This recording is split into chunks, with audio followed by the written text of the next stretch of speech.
आदिवासींची दारू 1,00,000 रुपयांची. हो, तुम्ही बरोबर ऐकलं. ज्या मोहाच्या दारूला एकेकाळी गावठी, बेकायदेशीर आणि निकृष्ट म्हणून हिणवलं गेलं, तीच दारू आज लंडन, ऑस्ट्रेलिया, दुबई आणि सिंगापूर सारख्या देशापर्यंत पोहोचली आहे. काही प्रीमियर बाटल्यांची किंमत तब्बल 1,00,000 रुपयापर्यंत पोहोचल्याची चर्चा आहे. पण हा प्रवास नेमका कसा झाला आणि या मोहाच्या दारूत असं काय खास आहे, चला सविस्तर जाणून घेऊया. मित्रांनो, सर्वप्रथम मोह म्हणजे काय हे समजून घेऊया. मोह हे भारतातील जंगलामध्ये मोठ्या प्रमाणावर आढळणारे झाड आहे. विशेषतः मध्य प्रदेश, छत्तीसगड, महाराष्ट्र, झारखंड आणि ओडिसा मधील आदिवासी भागात हे झाड मोठ्या प्रमाणात आढळतं. मार्च ते एप्रिल महिन्यात या झाडाला गोड सुगंधी फुलं येतात.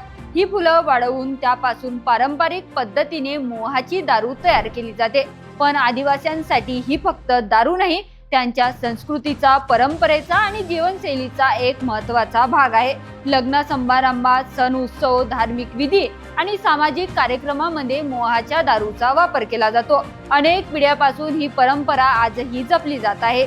ब्रिटिश राजवटीच्या काळात भारतातील पारंपरिक मद्यावर कठोर निर्बंध लादण्यात आले होते.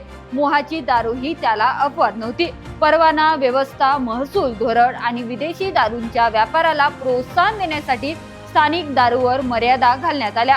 त्यामुळे मोहाच्या दारूला गावठी आणि निकृष्ट अशी प्रतिमा मिळाली.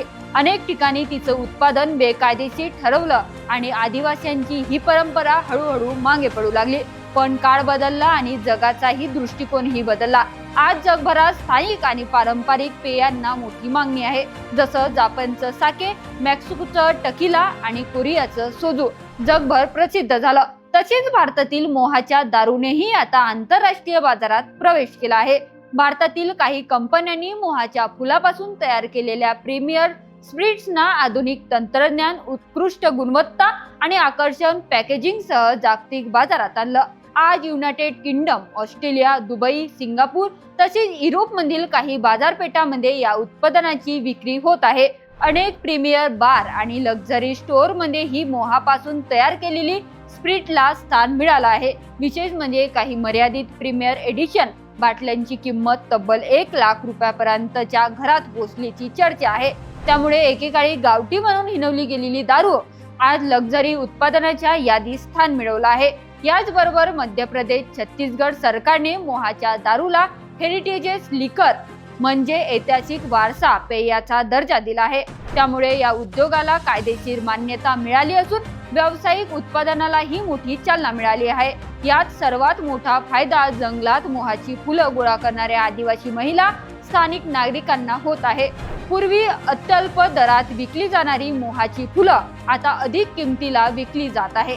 त्यामुळे रोजगार वाढत आहे, उत्पन्न वाढत आहे आणि आदिवासींची अर्थव्यवस्था मजबूत होत आहे. मात्र यासोबतच एक महत्त्वाचा प्रश्न आहे, या जागतिक यशाचा आणि वाढत्या बाजारपेठेचा सर्वाधिक फायदा नेमका कोणाला मिळणार? मोठ्या कंपन्यांना की ज्या आदिवासी समाजाने शेकडो वर्ष ही परंपरा जपली त्यांना? खऱ्या निर्मात्यांना? त्यांचं उत्तर पुढच्या काही वर्षात मिळेल. पण एक गोष्ट मात्र नक्की, एकेकाळी गावठी दारू म्हणून हिणवली गेलेली मोहाची दारू आज भारताच्या सांस्कृतिक वारशाचं प्रतीक बनून जगभरात पोहोचत आहे. हा केवळ एका दारूचा प्रवास नाही, तर आदिवासी परंपरा, स्थानिक ज्ञान आणि भारताच्या सांस्कृतिक संपदेचा जागतिक सन्मान आहे.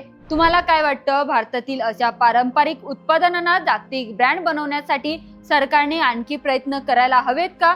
तुमचं मत आम्हाला कमेंटमध्ये नक्कीच सांगा आणि आपल्या मराठी पॉडकास्टला फॉलो आणि सबस्क्राईब करायला विसरू नका. धन्यवाद.